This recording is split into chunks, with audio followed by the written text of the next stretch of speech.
नमस्कार दोस्तों, अगर आप भी म्यूचुअल फंड में इन्वेस्ट करते हैं तो आपके लिए वीडियो बहुत इंपॉर्टेंट होने वाली है और इसे लास्ट तक जरूर देखना, कहीं भी छोड़ना नहीं है, क्योंकि मैं बहुत ही टेक्निकल चीज़ें बताने जा रहा हूं और आप अपनी म्यूचुअल फंड स्कीम्स कैसे एक best mutual fund scheme select कर सकते हैं, ये वीडियो आपको उसमें हेल्प करेगी। तो यहाँ हम देख लेते हैं कि first of all mutual funds के बेनिफिट क्या है। म्यूचुअल फंड से आपको डाइवर्सिफिकेशन मिलता है, पर्सनल मैनेजमेंट मतलब एक प्रोफेशनल मैनेजमेंट मिलता है आपको, एक फंड मैनेजर आपके पैसे को इन्वेस्ट करता है। और डाइवर्सिफिकेशन की अगर हम बात करें तो आप मान लिया 1000 रुपीज़ की SIP करें या मान लिया 10,000 रुपीज़ भी करें तो भी आप एक बार में कितने स्टॉक्स पिक करेंगे, 1 2 4 5। लेकिन म्यूचुअल फंड में अगर आप इन्वेस्ट करते हैं तो म्यूचुअल फंड स्कीम्स उस पैसे को, because they are collecting that pool of money, तो पूल ऑफ मनी में से वो एक ही आपका छोटा छोटा पैसा भी 100 रुपये 1000 रुपये भी मोर देन 100 कंपनीज या मोर देन 50 कंपनी जैसा उसका पोर्टफोलियो है उसमें इन्वेस्टमेंट होता है। लिक्विडिटी पूरी रहती है, कभी भी आप पैसा निकाल सकते हैं म्यूचुअल फंड से। एसेसिबिलिटी मतलब आपको एक बड़ी मार्केट की एसेसिबिलिटी मिलती है एक छोटे से म्यूचुअल फंड स्कीम से। अब बात कर लेते हैं हम कि रिस्क रेशियोज या रेशियोज कौन से हैं। तो फर्स्ट ऑफ ऑल 3 प्रकार के रेशियो हैं। देखिए, रिस्क रेशियो जो रिस्क मेजर करते हैं मार्केट का, म्यूचुअल फंड्स का, तो जिसमें बीटा और शार्प रेशियो आता है। देन फिर रिटर्न रेशियो में आपका ट्रेनर रेशियो आता है। Third one is efficiency ratio, जिसको हम कह सकते हैं एक्सपेंस रेशियो, जो कि बताता है कि आपका जो फंड मैनेजमेंट है या जो म्यूचुअल फंड स्कीम है उसमें कितना टोटल ओवरऑल चार्जेस जा रहा है, जो कि फंड मैनेजमेंट या फिर कमीशन या सेल्स, डिफरेंट काइंड ऑफ जितने भी जो एक्सपेंसेस है वो उसमें आ जाते हैं सारे एक्सपेंस रेशियो में। तो सबसे पहले हम बात कर लेते हैं एक्सपेंस रेशियो की। तो expense ratio measures the total annual cost of operating and managing a mutual fund. तो मतलब कि म्यूचुअल फंड को मैनेज करने के लिए, ऑपरेशंस के लिए जितना भी कॉस्टिंग जाएगा वो आपका एक्सपेंस रेशियो में आ जाएगा। अब ये क्यों इंपॉर्टेंट है?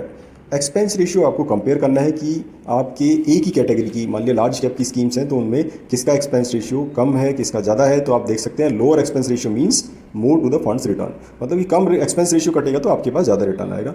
अब यहाँ पे हम बात कर लेते हैं बीटा रेशियो। तो बीटा क्या मेजर करता है? Beta measures funds volatility to overall markets volatility, मतलब मार्केट की वॉलेटिलिटी के कंपैरिजन में फंड की वॉलेटिलिटी कितनी है वो बीटा मेजर करता है। तो बीटा जनरली 1 के आसपास रहेगा, तो इट मीन्स कि आपका जितना फंड का वॉलेटाइल है उतना ही आपका मार्केट वॉलेटाइल है, मतलब मार्केट के बराबर में ही आपका फंड की वॉलेटिलिटी है। अगर ये 1 से ज़्यादा होगा तो मतलब आपका फंड ज़्यादा वॉलेटाइल है, मार्केट कम वॉलेटाइल है। 1 से नीचे है तो मतलब कि ये कम वॉलेटाइल है और मार्केट ज़्यादा वॉलेटाइल। तो जनरली क्या है, 1 से कम का बीटा या 1 के बराबर के बीटा वाला म्यूचुअल फंड स्कीम इन्वेस्टेबल मानी जाती है और सही रहती है। हम अब बात कर लेते हैं शार्प रेशियो। तो शार्प रेशियो क्या बताता है? शार्प रेशियो आपको बताता है कि आपका जो फंड है, फंड के return relative to its risk, आपके जो टोटल रिस्क है उसके हिसाब से आपको कितना रिटर्न मिल जा रहा है, इंडिकेटिंग इफिशिएंसी। मतलब कि जो रिस्क एडजस्टेड रिटर्न, सीधा सीधा अगर हम बात करें तो कम रिस्क लेके ज़्यादा रिटर्न कौन स्कीम दे रही है उसको हम कहेंगे शार्प रेशियो।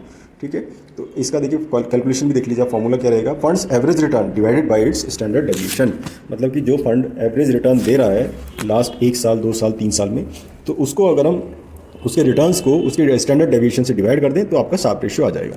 तो कहीं ना कहीं शार्प रेशियो आपका मतलब कि ज़्यादा रहना चाहिए, सो दैट आपको मतलब अच्छे रिटर्न तभी आ पाएंगे, शार्प रेशियो अच्छा रहेगा। तो देन फिर हम आ जाते हैं ट्रेनर रेशियो। तो ट्रेनर रेशियो आपको क्या बताता है? ट्रेनर रेशियो बताता है रिस्क एडजस्टेड रिटर्न। अगेन ये भी रिस्क एडजस्टेड रिटर्न बता रहा है, बट यहाँ पे क्या है कि ये सिर्फ बात कर रहा है सिस्टमेटिक मार्केट रिस्क की। तो सिस्टमेटिक मार्केट रिस्क अगर हम बोलें तो जो रिस्क मतलब कि आने ही आने हैं मार्केट में, जिनको आप अवॉइड नहीं कर सकते, जिनको आप हेज नहीं कर सकते, वो ये रिस्क हैं। जैसे कि कोई पॉलिटिकल इवेंट हुआ या कोई मेजर इवेंट हो गया जिसको अवॉइड ही ना कर सके, तो वो ये रिस्क हैं जिनको आप ट्रेनर रेशियो की मदद से कैलकुलेट कर सकते हैं। और it is the funds average return divided by its own beta. तो इसकी जो एवरेज रिटर्न है उसको अगर मार्केट रिस्क या बीटा से, बीटा हम बोलें तो उससे डिवाइड कर देंगे तो आपका ट्रेनर रेशियो आ जाएगा। अब बात कर लेते हैं शॉर्टिनो रेशियो। ये बहुत ही इंपॉर्टेंट रेशियो है दोस्तों, इस पे आप ध्यान देना। Sortino ratio measures a fund's return relative to its downside volatility.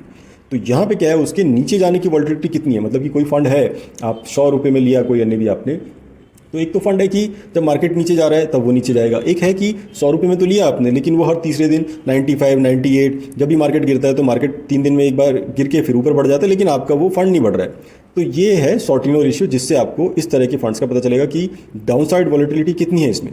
Okay, तो यहाँ पे क्या है, इसकी कैलकुलेशन कैसे आएगी? It is the fund average return divided by standard deviation of negative return. तो जितनी बार उसने नेगेटिव रिटर्न दिया है उसका स्टैंडर्ड डेविएशन से डिवाइड करते हैं हम फंड के एवरेज रिटर्न को। तो इसमें क्या है, जो higher Sortino ratio suggest better risk adjusted performance focused on downside risk. तो इसमें भी अगर शॉर्टिनो रेशियो ज़्यादा है, इट मीन्स वो आपको जो डाउन साइड वॉलेटिलिटी है उससे बचा के रखेगा। अब हम बात कर लेते हैं कि आपको किस तरह से इवोल्यूट करने है ये अपने फंड के परफॉर्मेंस। तो फर्स्ट ऑफ ऑल आपको क्या है कि आपको कंसीडर मतलब जो जितने भी जो रेशियोज़ अभी हमने डिस्कस करे हैं उनको कंपेयर करना है कि रिस्क वो रेशियोज़ हमारे कंफर्टेबल लेवल पे हैं कि नहीं है। उसको आप कैसे देख सकते हैं? बेंचमार्क। आप जैसे जो मान लिया निफ्टी 50 के किसी पर्टिकुलर लार्ज कैप स्कीम में आप इन्वेस्ट कर रहे हैं तो निफ्टी 50 या BSE इंडेक्स से उसको आप बेंचमार्क है तो बेंचमार्क से आप कंपेयर कर सकते हैं कि उनके रेशियोज़ क्या हैं और आपकी स्कीम के जो म्यूचुअल फंड स्कीम के उसके रेशियोज़ क्या हैं। ओके, और इसको आप रेगुलरली चेक करते रहिए सो दैट क्या है कभी हो सकता है मान लिया पोर्टफोलियो में कुछ चेंजेस किया फंड मैनेजर ने और उसकी जितने भी जो रेशियोज़ हैं, शॉर्टिनो रेशियो या हमने ट्रेनर रेशियो की बात करी है, देन हमने एक्सपेंस रेशियो की भी बात करी है, एक्सपेंस रेशियो भी कहीं चेंज नहीं हो जा रहा है, तो वो सब चीज़ें आपको कंटिन्यूसली मॉनिटर करनी है। और जनरली ऐसा होता नहीं है, इतना फ्रीक्वेंट चेंजेस नहीं है, लेकिन आपको देखिए ये शार्प रेशियो और बीटा रेशियो में कभी भी चेंज हो सकता है। तो यहाँ हम अब यही बात कर रहे थे आपसे कि किस तरह से आप अपनी फंड म्यूचुअल फंड की स्कीम सेलेक्ट कर सकते हैं। तो दोस्तों इनके बेसिस पे आप बेस्ट स्कीम सेलेक्ट कर सकते हैं। आपको कोई भी क्वेरी हो, इसमें कोई डाउट हो तो आप मुझसे पूछ सकते हैं। और लिंक में मैं अपनी म्यूचुअल फंड की ऐप का लिंक भी दे रहा हूँ जो हमारी डिटेल्स